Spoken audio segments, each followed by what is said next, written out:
Hello everyone and welcome to the GMS Magazine RPG Reviews. In this episode, we bring you a review of Fantastic Rumblings, Recall Knowledge Dragons for Pathfinder Second Edition. The following review has been written by Endzeitgeist. For more reviews like this, please visit his website at endzeitgeist.com and please support his Patreon. The address is in the show notes as well as on the top left corner if you're watching the video in our YouTube channel rather than listening to the podcast. The first of the Recall Knowledge PDFs clocks at 9 pages. There's 1 page for uncover, 1 for introduction and editorial, 1 page for SRD, which leaves us with 6 pages of content. So let's take a look. By the way, this review was moved up in the reviewing queue at the request of one of the Patreon supporters. I am a fan of monster lore. I like my creatures deadly, and I like it when players are rewarded not for their out-of-game knowledge, but for actually doing their legwork. As such, Pathfinder 2's Recall Knowledge use of the lore skill with its subcategories is something I genuinely loved seeing and which I felt to be curiously absent from the bestiary.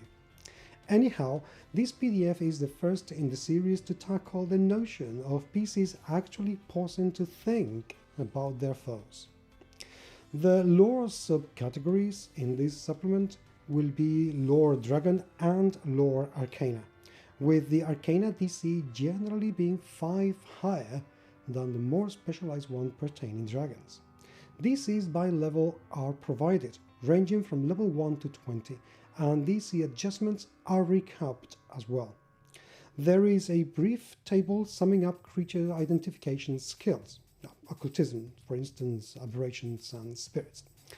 As standard in Pathfinder 2, critical successes will net you more and better information, whilst critical failures net you no or incorrect information. Interesting here is that a failure nets you 1 piece of true information and 1 that is false or misleading.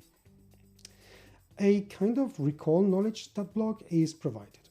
It lists the creature level, its category, like here dragon metallic or dragon chromatic, the type trait, DCs, and the best known abilities. This is relevant for the critical success. One of these is provided for a young adult and ancient dragons. The base assumption is that young and adult dragon knowledge is common, whereas that pertaining to ancient ones is uncommon. And this makes sense, considering that most people will know about nearby dragons. Furthermore, as they age, dragons tend to raid less, be less active, etc. In short, the rules support established in-game lore, and I can get behind that. Another useful feature of this book, you don't have to paraphrase abilities. The PDF has you covered. There are 6 pieces of true knowledge and 6 erroneous or incorrect pieces of information. These generally tend to seem plausible, and hey, might even be true in your game, or not as per the standard. These tend to be that, plausible.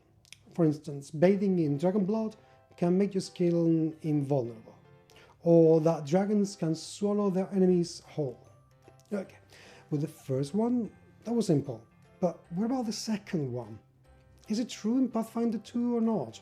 See, that's what I meant by plausible. Each subcategory of dragon gets their own specialized table of such entries. These tend to range from 4 entries to 8 entries for the true knowledge and 3 entries for incorrect information.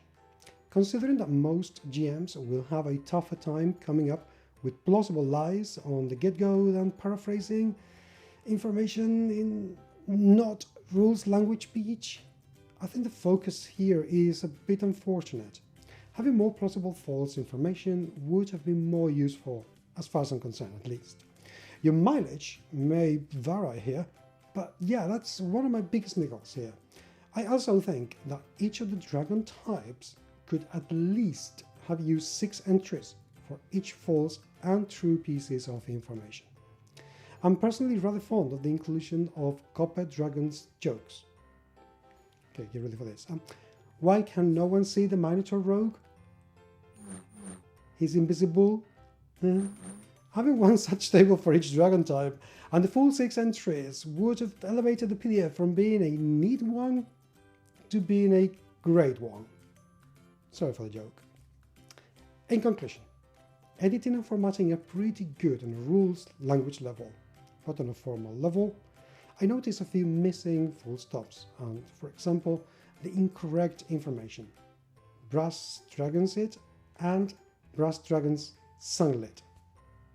Layout adheres to a 2 columns full color standard, and the PDF sports a couple of rather nice full color artworks.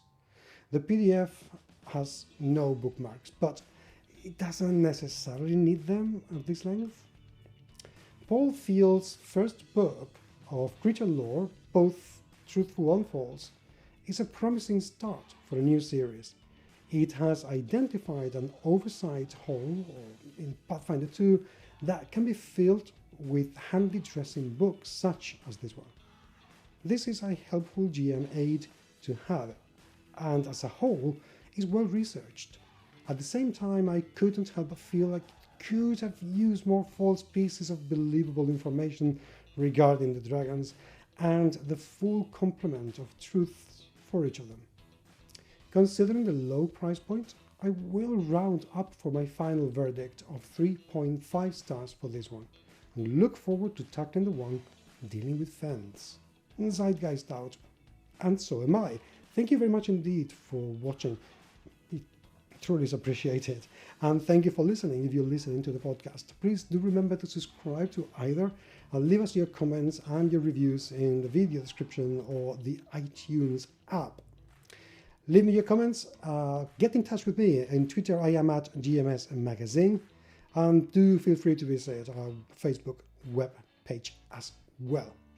Thank you once again for being there, and until the next time I will talk to you very, very soon. Take care.